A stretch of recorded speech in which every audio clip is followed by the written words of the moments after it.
You are of the belief that Silicon Valley has kind of dismissed crypto. Explain that.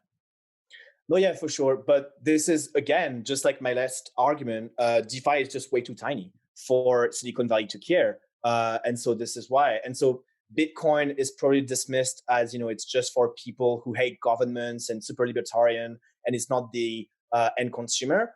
And Ethereum is extremely tiny, but right now it's growing at a magnificent pace. So it went from, I think, 500 million last year to, I think right now it's like 10 billion, 15 billion. I can't even keep count.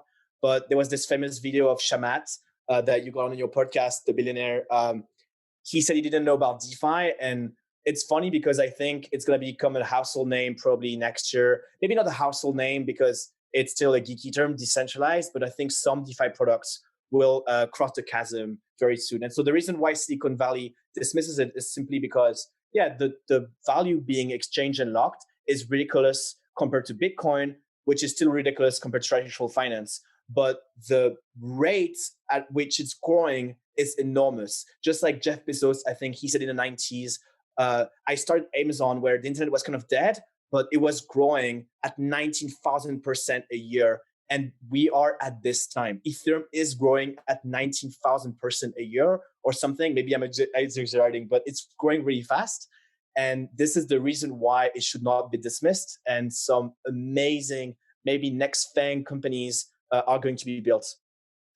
Do you want to know the number one thing I think that the Ethereum and DeFi community could do to accelerate all of that?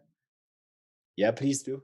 Is to say Bitcoin is the first DeFi application, right? Well, it's not really. Bitcoin has to be custodied by banks and things that you don't control trustlessly. No, Bitcoin is the only thing that is trustless, right? In terms of on Ethereum, it's not encouraged to run a full node. On Bitcoin, it is. And from a custody standpoint, Bitcoin is much more secure, much more decentralized. Right. So I think the reason why I say that the DeFi and Ethereum community saying that, what it does is it actually allows them to draft off of the market acceptance of Bitcoin. Right. There's no confusion or lack of interest when it comes to crypto. Almost everyone talks about Bitcoin, right? In terms of the people who aren't like the hardcore crypto enthusiast.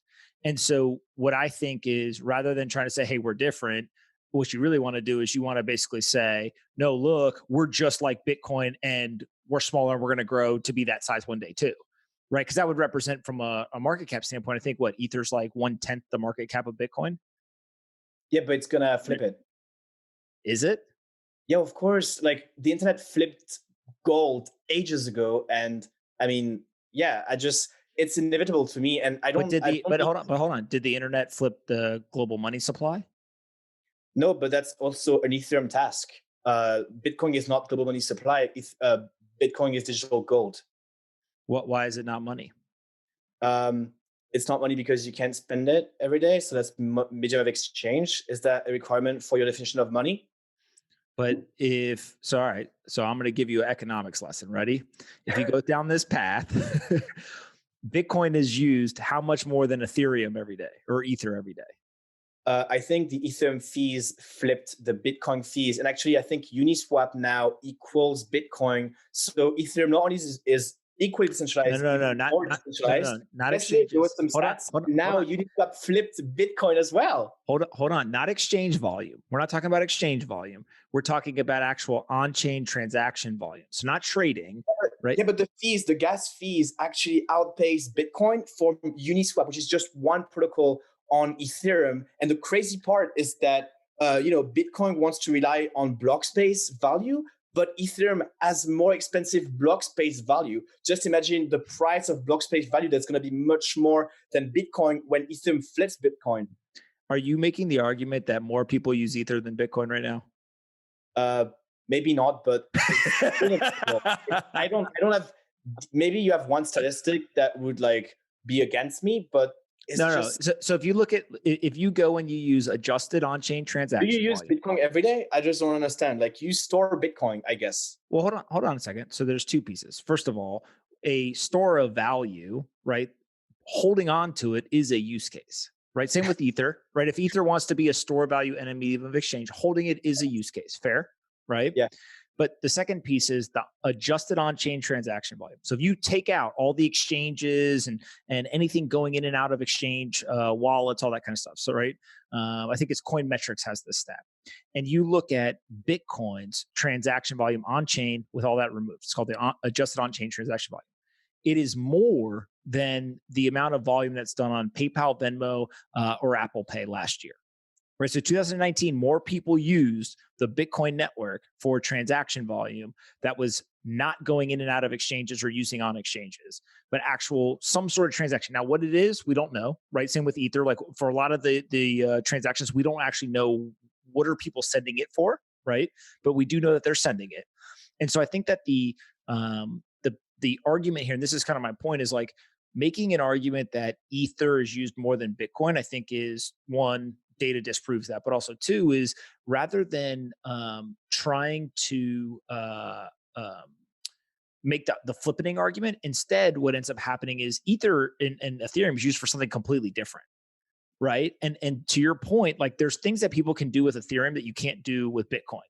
Now, people in the Bitcoin community, I think, would argue like that's a good thing, right? And there's a reason why that's true. I think people in the Ethereum community would argue, no, the fact that it does something different is a good thing, and we should continue to double down. So my whole thing's always been like both communities and products just double down on what they do best, right? Rather than Bitcoin try to be the next ICO platform or capital markets type platform, or Ethereum and Ether try to be money. Right. It's just like double down on what you're good at. And then that's what ends up actually, providing 90+% of the value of that community and that piece of technology. Sure. Yeah. I mean, the biggest pie is the pie left to eat, right? So Bitcoin is still quite tiny compared to the entire traditional finance system. And maybe your data disproves that Ethereum is more valuable and more like often transacted in volume. But I don't care about today's data. I think in the next few years, this is definitely going to happen because consumers lend, they exchange stable coins, they borrow, they insure, they stake, they bet, they play, like they do so many things. And in Bitcoin, it's like they hold. So I think the data is going to disprove your point very, very soon. How much value is locked in DeFi right now? Do you know? I think something like $15 billion. And it was 15, 1.5? Yeah, 1.5. Yeah, it's That's a lot. Last year it was 800 million, I think. It's growing. Was it earlier this year it broke $1 billion, I think? I think so, yeah. It's insane, the growth. I think we're going to end the year with like 50 billion locked in DeFi. That would be fair. But the thing I always wonder, and I don't know if you know this answer or not, and so whoever's listening to this, if you can figure this out, tweet at both of us, is how much of that is what I call like net new capital inflow. So I took dollars or I took Bitcoin and put it in versus you and I create a token and then we stake it somewhere, right? And like that's not technically net new capital inflow. That's like we created, $500 million of market cap, and now that counts towards that metric. I don't know the answer, but that would be one of the questions of like, what's the net new capital inflow? So when it goes from $1 billion to 15, is that literally $14 billion flowing in, right? Ether's market cap, I think, is like 25 billion, if I remember correctly. I think it's so like now it's what is like it? 50 billion. 50? Yeah. Okay. Yeah. So it's tens of billions, right? So like $14 billion of capital, new capital inflow, like maybe, right? Or maybe it's 50-50, whatever it is. It's just like, to me, that feels like a really important difference, because to your point, like there's Ether and then there's the stable coins and there's all these other things built on top of Ethereum. And so how you count all that stuff, I think illuminates not only what is the overall growth of the ecosystem, but also what are the things that are actually driving the growth, right? Because my guess is, let's say that is $14 billion of growth. There's probably 2 or 3 things where 90% of the growth happens, and then everything else is kind of maybe trending slightly upwards, but really it's Uniswap or something like that that's driving most of the growth. Right.